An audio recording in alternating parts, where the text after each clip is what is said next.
आज हम आपको बताएंगे कुछ ऐसे खास टिप्स जो आपकी कचौरी को गुब्बारे की तरह फुला देंगे। सबसे पहले आप एक थाली में 2 कप मैदा अच्छी तरह से छान कर ले लें। मैदे को अगर हम ग्राम से मेजर करते हैं तो ये 250 ग्राम के बराबर है। मैदे की जगह पर आप साबुत गेहूं का आटा ले सकते हैं या फिर दोनों आटे को आप आधा आधा ले सकते हैं। लेकिन याद रखें, अगर आप साबुत गेहूं के आटे की बनाएंगे कचौरी तो इसकी बनावट थोड़ी सख्त हो सकती है। फिर मैदे में स्वाद अनुसार नमक और 1 टीस्पून भर कर पिसी हुई चीनी डालकर अच्छे से मिक्स कर लें। पिसी हुई चीनी डालने से कचौरी का टेक्सचर और स्वाद दोनों ही बहुत ही अच्छा आता है। चम्मच से पहले सभी ड्राई इंग्रेडिएंट्स को एक बार अच्छी तरीके से मिक्स कर लें। फिर आटे के बीच में इसे जगह बनाएं। अब इसमें हम मोयन के लिए ऑयल डाल रहे हैं। आप घी को गर्म करके भी डाल सकते हैं। यहाँ पर मैं 4 बड़े चम्मच वेजिटेबल ऑयल का इस्तेमाल कर रही हूँ। अब अपनी उंगलियों से तेल और आटे को साथ समान रूप से मिलाएं और इसकी जो कंसिस्टेंसी होती है ब्रेड क्रम्स जैसी होती है। अब आटे को ऐसे मुट्ठी बांध कर देखिए, मुट्ठी नहीं टूटती है तो आपका मोयन एकदम परफेक्ट है। नहीं तो आप 1 से 2 टीस्पून ऑयल इसमें और ऐड कर सकते हैं। अब आटे में 1 कप गुनगुना पानी या ज़रूरत के हिसाब से पानी डालें और मिलाना और गूंदना शुरू करें।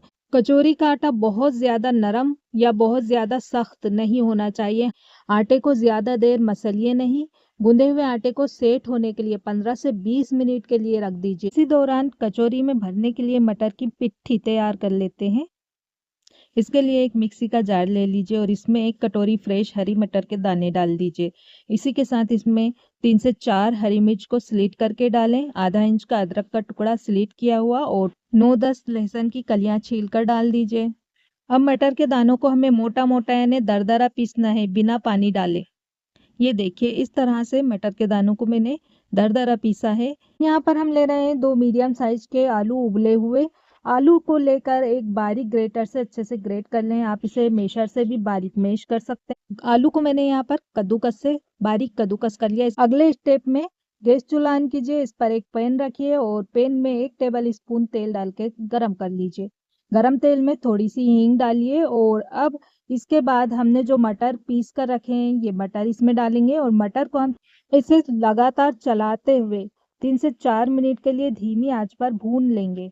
जब मटर भून जाएं तब इसमें हम पाउडर मसाले ऐड करेंगे। यहाँ पर मैं ले रही हूँ 1/2 टीस्पून लाल मिर्च पाउडर, 1/4 टीस्पून हल्दी पाउडर, 1/2 टीस्पून भुना हुआ जीरा पाउडर, 1 टीस्पून गरम मसाला पाउडर, 1½ टीस्पून सौंफ पाउडर, 1½ टीस्पून धनिया पाउडर और स्वाद अनुसार नमक डालकर अच्छे से मिक्स कर लेंगे और धीमी आंच पर 2 से 3 मिनट के लिए मटर को मसाले के साथ भून लेंगे। तब तक एक आयरन तवे पर 2 टीस्पून बेसन को धीमी आंच पर भून लें और इसमें डाल दें। अच्छे से मिक्स कर लें। बेसन को इसमें डालेंगे तो कचौरी का टेस्ट और टेक्सचर दोनों ही बहुत ही अच्छा आता है। फिर इसके बाद इसमें हम किसे हुए आलू डाल देंगे और इसे अच्छी तरह से मिक्स करेंगे। आलू को मटर मसाले के साथ 1 मिनट के लिए धीमी आंच पर भून लें, जिससे इसमें बहुत ही अच्छा जायका आ जाएगा। अच्छे से मिक्स कीजिए। बहुत ही चटपटी और तीखी, बहुत ही मज़ेदार कचौरी की फीलिंग बन चुकी है। इसे गैस से उतार कर ठंडा कर लें।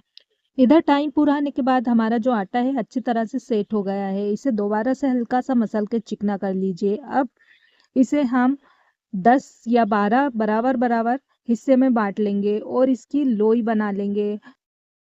अब जो हमने मटर कचौरी के लिए पीठी बनाकर रखी थी ये ठंडी हो चुकी है, तो हाथ में थोड़ा सा तेल लगाकर चिकना करें और इसको भी ऐसे गोल गोल लोई बना करके रख लें। इसके बाद एक लोई उठाइए और इसे हाथ से ही बढ़ा लीजिए और बीच में गड्ढा बनाकर एक पिट्ठी रख लीजिए और उंगली की सहायता से कचौरी को बंद कर लीजिए। देखिए इस तरीके से, और इसे अच्छी तरीके से सील कर दीजिए ताकि फ्राई करते वक्त कचौरी से पिट्ठी बाहर ना निकले। देखिए, कचौरियां तलने के लिए तेल डालकर गरम कर लिया था। अब एक कचौरी लीजिए, यानी कि इस पिट्ठी भरे गोले को लेकर के और हथेली से दबाकर चपटा कर लीजिए और इस तरह से थोड़ा सा इसे बढ़ा लीजिए। आप बेलन से इसे 2 या 3 इंच के व्यास में बेल सकते हैं। इसी तरह से सारी कचौरियों को हथेली से हल्का प्रेस कर करके हम बढ़ाएंगे और गरम तेल में डाल दीजिए। गरम तेल में डालते समय इसका ये जॉइंट वाला हिस्सा है इसे नीचे रखना है। कचौरियाँ डाली। अब इसे बिना टच किए हुए इसी तरह से हम थोड़ा फ्राई करेंगे। जब ये तैर कर ऊपर उठाएँगी तब इसे हम पलटेंगे। धीरे-धीरे आप देखेंगे मटर की कचौरी फूलने लगेगी और ये ऊपर उठ जाएगी। पहली साइड को सुनहरा और कुरकुरा होने तक तल लें, फिर एक चम्मच से इसे पलट दें, दूसरी साइड भी तल लें।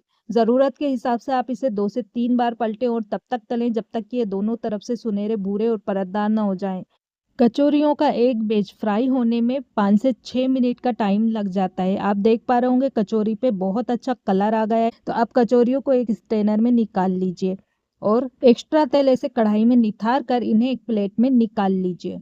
बहुत ही खस्ता, परतदार और बहुत मज़े की कचौरी बनकर तैयार हो गई है। आप देख पा रहे होंगे इसका टेक्सचर बढ़िया इमली की चटनी या पुदीने की चटनी के साथ या फिर अपने मनपसंद की किसी भी तरह की हरी चटनी के साथ गरमा-गर्म सर्व कीजिए।